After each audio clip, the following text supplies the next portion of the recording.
Real quick theory to start things off. You saw the title, Jokes Are Banned. If we believe Dressrosa is a microcosm of the One Piece world, then Doflamingo's reign is a parallel to the world government's regime, right?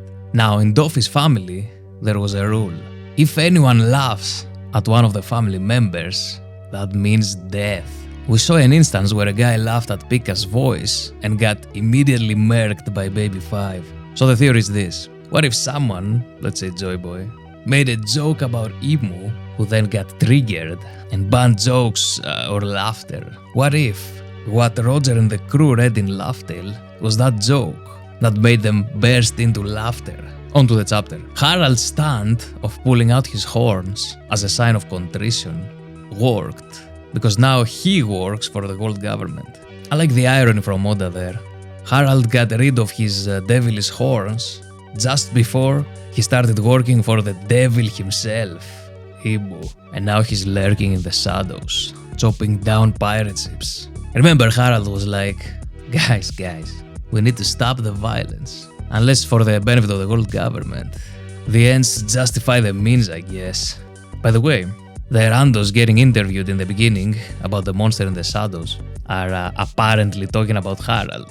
And Oda even made sure one of them brought up the clear parallel with the Florian Triangle shadowy figures. But only one of the interviewees ruled it out. Could be a double bluff. It's like saying, guys, I swear I'm not talking about this. Or maybe Oda is just tired of the pile of shit theories that always crop up about these fucking shadows. It's Zunissa's legs, or it's Uranus, or Emu's tentacles. What's the latest thing? I'm a little behind. That's the theme of the channel. Anyway, the narrator then rambles about the Roger pirates who achieved the impossible. Circumnavigated the world, found the One Piece. Roger gets executed. Why am I talking about this? This is literally page 1 of the book. Oh, because the narrator then lies, saying no one anticipated Roger creating the great age of pirates. Madame Charlie clearly predicted that shit. And she even gets mentioned later in the same chapter. Forget that. Let's just talk about something actually interesting.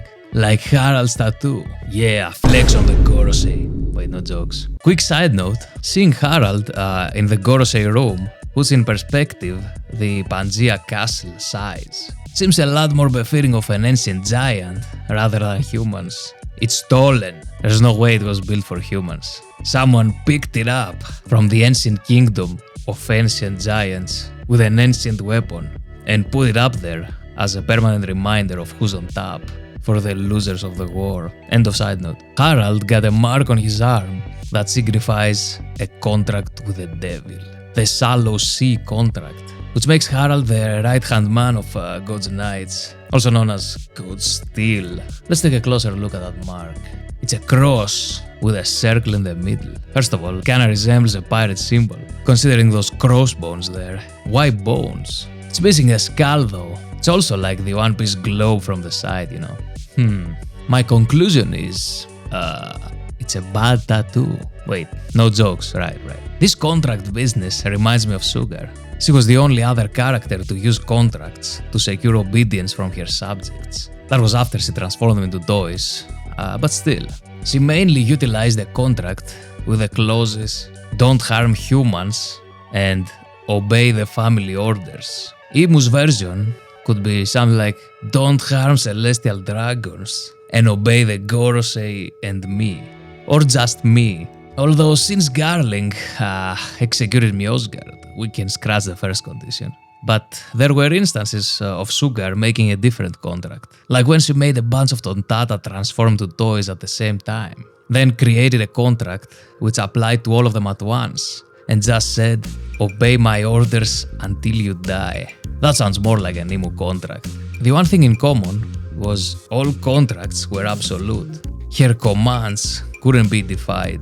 Now, in Emu's case, there are 3 types of contracts. The Shallow Sea, the Deep Sea, and the Deep Sea. Another side note, this naming convention is similar to the seas of the sky. The Blue Sea, which is the regular sea, the White Sea, and the white sea. But of course, this is in reverse. The whiter the sea gets, the further up it's located, as opposed to the contract that starts shallow, then deepens going down the sea. Its contract gets you deeper into the abyss. The Gorosei say the deeper contracts are reserved for those to be bound fully to the true God. When I hear the phrase, to be bound to God, I instantly think of the bond between someone's soul and the devil, from a devil fruit. After you eat a devil fruit, that's it. It's like marriage.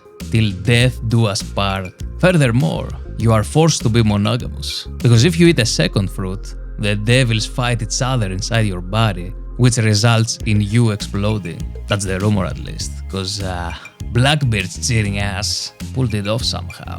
Blackbeard can also make that devil disappear, along the devil's power, temporarily, with his darkness. Him plus sea stone, and of course, the actual sea. But even if you're cuffed with sea stone or submerged in the sea, the devil is still inside you, but it's dormant. It's like he's sleeping or something. So it's a lifelong bond. That's how I imagine these sea contracts are too. Unless there's a loophole, like, I don't know, cutting off your arm along the mark, Mr. Fingerland Shanks. Probably you can't even do that, cause Zimu can just reattach it, right? But Shanks was in the sea when it happened. Maybe that's the key. The sea is like a gun, the great equalizer. No special powers allowed here, except for Poseidon, I guess. Speaking of which, after Mary Joa, we jump to Fishman Island, from the highest to the lowest point in the world. By the way, the architecture from the Knight's Temple, Sankara, is quite similar to the Ryugu Palace one, at least those ancient Greece-looking pillars. We also see Fisher Tiger attacking Mary Joa to free the slaves, with the help of Shanks. What's up, Shanks? Now before we discuss this red-haired bastard, I have a question for you. How the fuck did they escape? How did they get down from the red line? And don't say the same way they got up, because Tiger climbed up there with his bare hands. He does have webs like Spider. No, but not jokes. Now let's talk about Shanks. His dad, quote-unquote, introduces him to Harald. They both share the God's Sword contract. Personally, I prefer the Saber of the Beck title. Shout out to Blackbeard. Shanks is acting like a world noble, but he's still dressed like a pirate when he's next to Shamrock. Shanks says, I hated everything down there. Then why did you sacrifice your arm for a random kid in a random village in East Blue? Speaking of which, is the timeline fucked? Let's see. When the story begins, Luffy's about 7 years old. So that's 12 years ago. Shanks says, we've been using Fusa Village as a base for about a year. So they went there 13 years ago. Now in this chapter, it says Shanks went to marry Joa 15 years ago. So in that 2-year span, I guess he was allowed to travel in the surface world like Harald. And when Luffy ate the Nika fruit, Shanks decided it was time to cut ties with the gold government. Is that why he sacrificed the arm? You know, it was cooler when he did it on the spur of the moment and said, it's just an arm, don't worry about it. Now it's all part of a plan and shit. However, it does kinda sorta answers the good old question of why the fuck didn't Shanks use armament haki to protect his arm? Also, that spiral thing that appears in the sea after the arm was cut can now be reinterpreted as some emo contract bullshit. Let me close with this. The chapter is about Loki's real mother, Ida, as the title suggests, and as we see in the end of it. But it's also about Shanks' true family. Obviously, it's not Garling and Shamrock. I mean, this message has been repeated throughout the One Piece story. It's not about whose blood is flowing through your veins. It's about who raised you, who was there for you.